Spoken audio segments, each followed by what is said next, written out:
نفيسة العلم السيدة نفيسة بنت الإمام حسن الأنور ابن الإمام زيد الأبلج ابن الإمام الحسن الأكبر ابن الإمام علي kitukuu cha Mtume sallallahu alaihi wasallam. Amezikwa katika mji kama huu wa Qahira. Alijulikana kama Nafisatul Ilm, Nafisa wa elimu. Alikuwa ni mwanachuoni mchaji Mungu.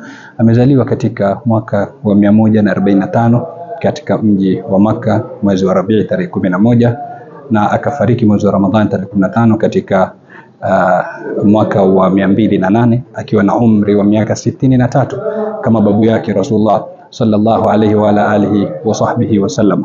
Sayyidatuna Nafisa alitambulika kwa elimu, na Imam Shafi alikuwa akimtembelea wakija wakisoma kwake, na vile vile alihusia akifariki asaliwe na yeye.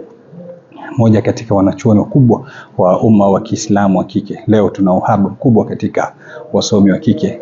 Tulikuwa na Nafisatul Ilm, lakini siku hizi tuna Nafisa Vitumbua, tuna Nafisa Bajia, na maulama wa kike walikuwa wengi.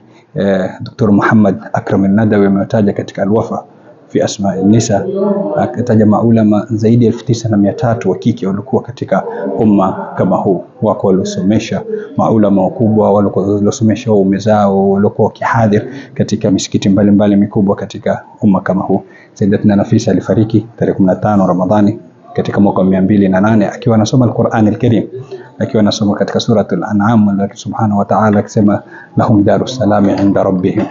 Mwenyezi Mungu subhanahu wa ta'ala ipeleke roho yake katika pepo. Alijichimbia kaburi lake mwenyewe na akawa anaswali ndani ya kaburi lake na anasoma Al-Qur'an Al-Karim. Maulama wanasema maelfu ya mara alikuwa anasoma katika kaburi kama lile.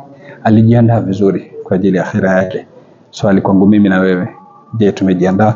Tumomba Mwenyezi Mungu subhanahu wa ta'ala amweke pema peponi, na ajalie dada zetu na banati zetu wawe watamfanya kama role model wao. Innahu waliyyu dhalika wal qadiru alayh. Sallallahu ala sayyidina Muhammadin wa ala alihi wa sahbihi wasallam. Alhamdulillahi rabbil alamin.